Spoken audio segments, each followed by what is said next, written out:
रमा आपल्या छोट्याशा आयुष्यामध्ये छान असं जीवन जगत होती. ती, तिचे बाबा, आई, आजी आणि आत्या असा त्यांचा परिवार होता. बाबा पोस्टमॅन होते, आई गिरणी चालवत असे आणि आत्या शाळेमध्ये अंगणवाडीची शिक्षिका होती. पतीच्या निधनानंतर त्या आपल्या भावासोबत राहत होत्या. आत्याचा खूप जीव होता रमावर, खूप लाडकी होती सगळ्यांची. शाळेमध्ये हुशार होती, एटला होती. घरामध्ये छान असे वातावरण असे. आता रमाची परीक्षाही संपली होती. शाळेमध्ये आता सुट्ट्या लागल्या होत्या. रमाला आता 14वं वर्ष लागणार होतं. रमा आपल्या मामाच्या गावी जाणार होती, त्यामुळे खूप खुश होती. मामाच्या गावी तिच्या मामे बहिणीचं लग्न होते. आज ती आपल्या मामा मामी सोबतच जाणार होती, कारण ते त्यांच्या गावी आले होते लग्नाची पत्रिका घेऊन. रमा मस्त तयार झाली जाण्यासाठी. थोडस तिची तब्येत ठीक वाटत नव्हती. तिच्या पोटामध्ये हलके हलके दुखत होते. ती जाणार आहे गावी म्हणून जास्त लक्ष दिलं नाही. निघता निघता उशीर झाला. तसं गावचं अंतर 6 तासाचं होते. रमा निघाली. तिने कुणाला सांगितले नव्हते तिची तब्येत ठीक नाही आहे ते. रमा आपल्या मामाच्या गाडीमध्ये जाऊन बसली. मागच्या सीटवर पुढे मामी आणि ड्रायव्हरच्या सीटवर मामा. मामाने डिक्कीमध्ये सामान ठेवले. बरेचसे सामान रमाच्या बाजूच्या सीटवर होते. रमाने मस्त असा पिवळ्या रंगाचा लॉंग असा ड्रेस घातला होता. आता हळूहळू ते आपल्या गावाच्या बाहेर पडू लागले. मस्त खिडकीमधून मंद वाऱ्याची सर येत होती. आता संध्याकाळचे 5:30 वाजले असतील. तर मामाने एका रोड साईडला असलेल्या हॉटेलवर थांबले आणि चाय पियाले. तेव्हा रमाला झोप लागली होती. मग मामा आणि मामी बाथरूमला जाऊन आले, कारण अजून पोहोचायला त्यांना 3 तास होते. मग 2 तासानंतर रमा उठली. तिला पोटात दुखत आहे असे वाटू लागले, तर तिने थोडेसे पाणी प्यायले आणि चिप्स घेतले होते ते खात होती. तिला फ्रेश व्हायचं होतं, पण आता त्यांना मध्ये हॉटेल दिसले नाही. मग तिने मामीला सांगितले, मला वॉशरूमला जायचे आहे. ज्या रस्त्याने ते जात होते ती जागा काही चांगली नव्हती. तिथे काही ना काही घडायचे. ती एक मसनवाट होती, पण सगळे सुशिक्षित असल्यामुळे जास्त या गोष्टीकडे लक्ष देत नव्हते. त्यांनी गाडी बाजूला लावली. रमा आपल्या मामीसोबत खाली उतरली आणि गाडीपासून लांब असे जाऊ लागली फ्रेश होण्यासाठी. मामी बोलली, जा तिथे झाडाच्या मागे असे बोलून त्यांना कॉल आला, तर त्या तिथेच बाजूला थांबून बोलत होत्या. रमा थोडी जास्तच पुढे गेली. ती लघुशंकेला बसली. मग तिने हात सॅनिटायझरने क्लीन केले आणि परत जाऊ लागली. तर तिला कसला तरीच भास झाला. कोणीतरी कानाच्या मागून फुंकर मारल्यासारखे झाले. ती दचकली आणि हसली. उगाच काही पण वाटत आहे असं तिला वाटलं आणि चालू लागली. पुन्हा तिची नजर झाडाच्या मागे गेली, तर कोण तिला बघत आहे असं जाणवलं. मग तिने पटकन पुढे जाऊन बघितलं, कोण आहे का, तर तिथे कोण नव्हते. ती थोडी घाबरली आणि चालू लागली आणि तिने परत मागे वळून बघितले. कुणी तर तिला आवाज दिल्यासारखं वाटलं, तर तिथे कोणच नव्हते. मग ती पटपट पुढे गेली. तिला तिची लांबून मामी दिसली. तिला जरा बरं वाटले. पुन्हा मागे फिरून तिने बघितले, तर केस हवेत उडत आहे असं दिसले आणि तेवढ्यात मामींनी आवाज दिला, चला या पटकन. मग ती जाऊन पटकन बसली सीटवर. तिची नजर झाडाकडे होती. गाडी सुरू झाली, पण तिला काहीतरी वेगळंच वाटत होते. कुणीतरी आपल्या सोबत आहे बाजूला असं जाणवू लागलं होते. कानामागे फुंकर कोण घालत आहे असं वाटलं, पण तिला भास झाला असं समजून ती कानामध्ये इयरबड लावून गाणी ऐकू लागली. थंडी वाजत आहे म्हणून तिने सोबत आणलेले स्टॉल काढली आणि ओढून घेतली. घरी पोचल्यावर सगळ्यांना भेटली. आजीला भेटून खूप खुश झाली. तेवढ्यात तिने आपली स्टॉल काढून फ्रेश होण्यासाठी जाऊ लागली, तर तिच्या ड्रेसला मागून काही डाग लागल्यासारखे होते. आजीने बघितले आणि विचारले तर तिने बघितले ड्रेस खराब झाला होता. असं काय लागलं हा विचार ती करत होती. आजीला समजलं ते काय लागलं आहे ते. मग आजीने तिला आंघोळ करून घे असं सांगितले आणि आपल्या सुनेला बोलवून सांगितले, रमा आता मोठी झाली आहे. आणि तिच्या मम्मीला पण कॉल करून सांगितले. सगळे खुश झाले. चला मॅडम आता मोठ्या झाल्या असं बोलू लागली मामे बहीण. रमाला पण समजले काय बोलत आहे आणि हा तिचा पहिला दिवस आहे. आजपासून ती तारुण्यात पाय टाकणार होती, कारण शाळेमध्ये आता सगळे नॉलेज भेटते. पण असं अचानक होईल याची तिला कल्पना नव्हती.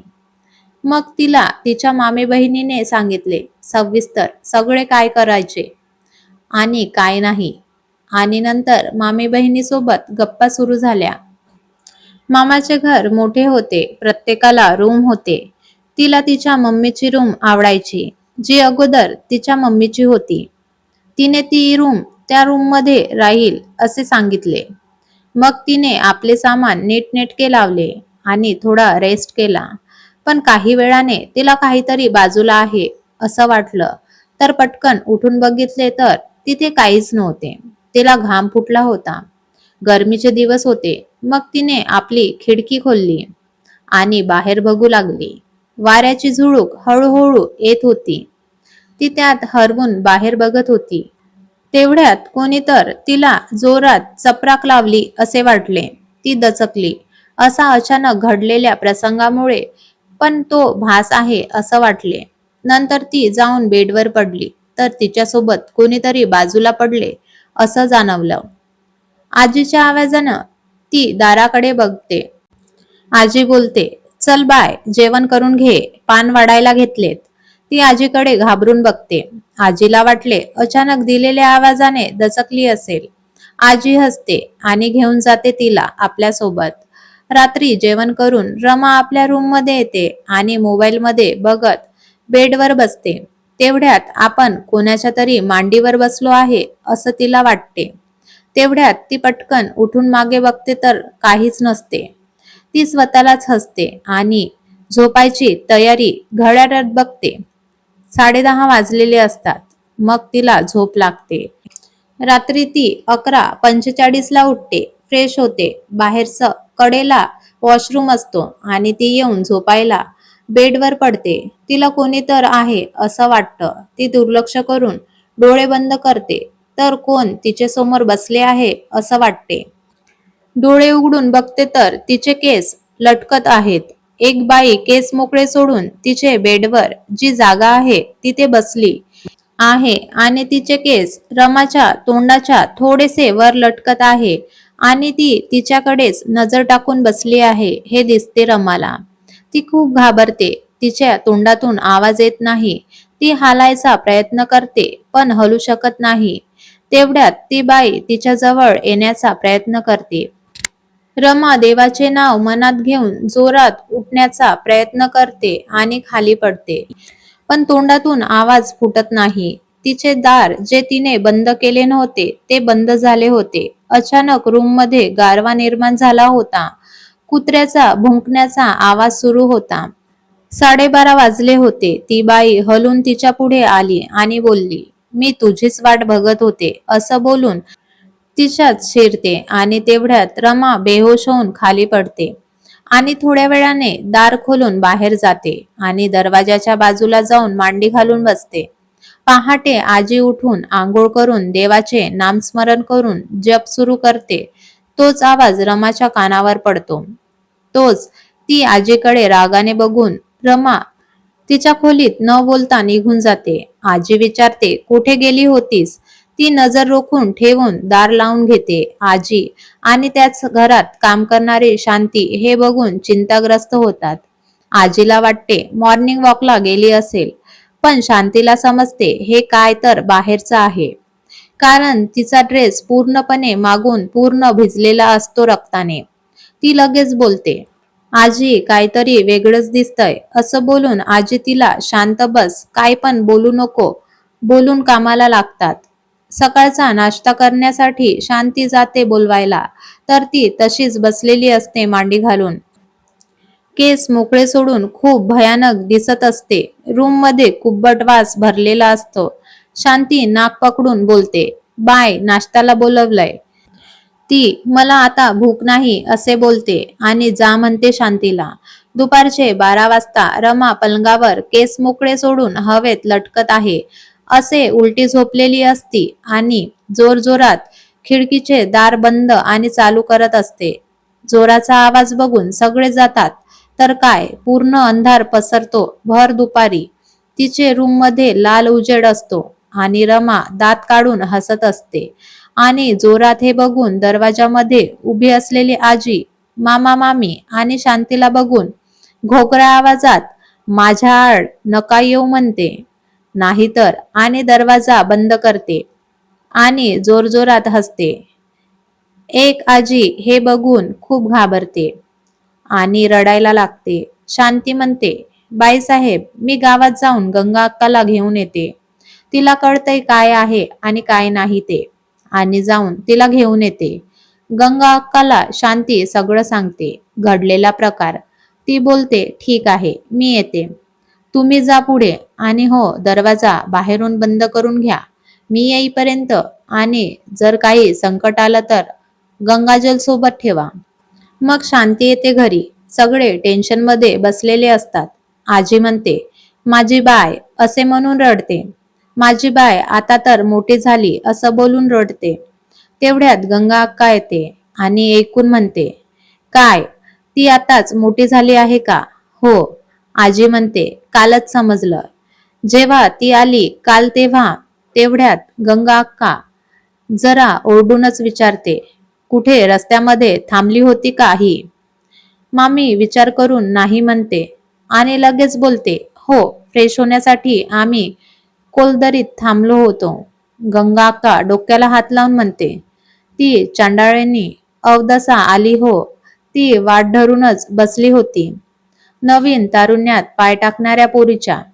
सगळे घाबरले. कोण कोण आहे विचारायला लागले.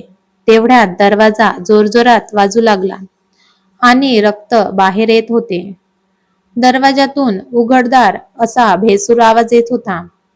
तेवढ्यात तिची मम्मी आणि पप्पा दोघे आले आणि रमाकडे जायला लागले. रमाने आता दार तोडले होते आणि ते हवेतच लटकत बाहेर आले.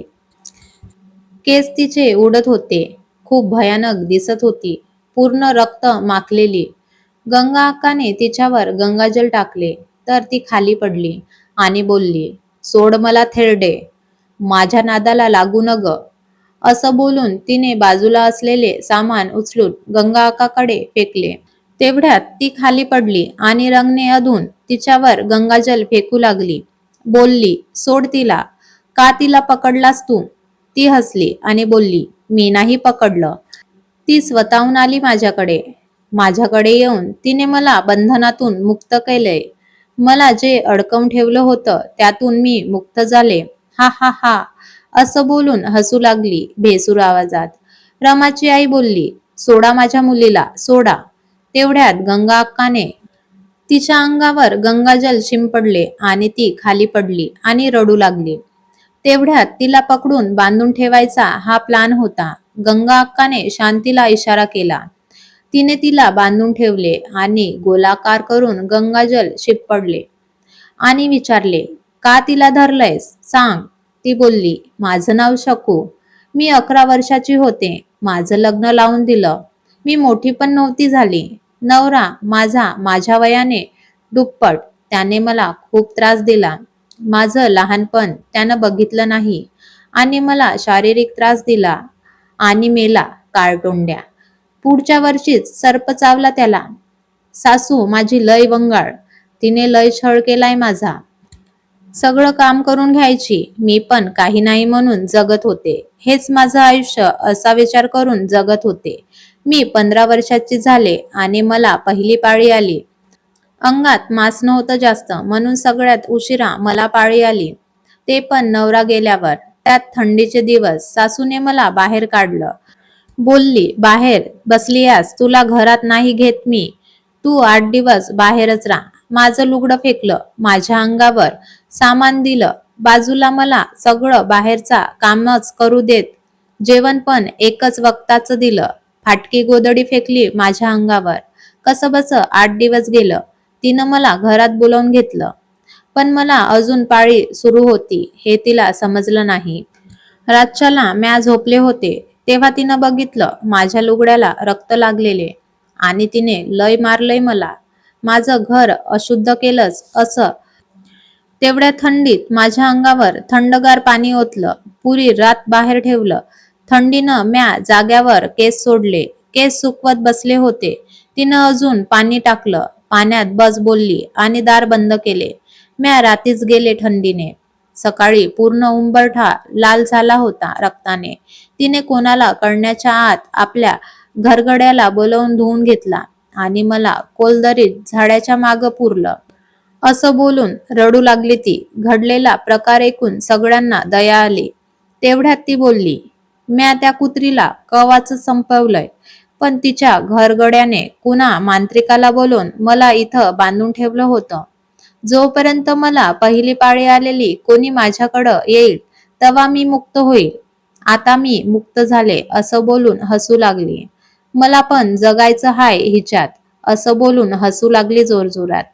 तेवढ्यात पाऊस आला. त्यामुळे गंगाजल पण नष्ट झाले. ती पुन्हा हवेत तरंगू लागली. तेवढ्यात सकाळ झाली आणि बाजूच्या मंदिरातील घंटेचा ध्वनी तिच्या कानावर पडला.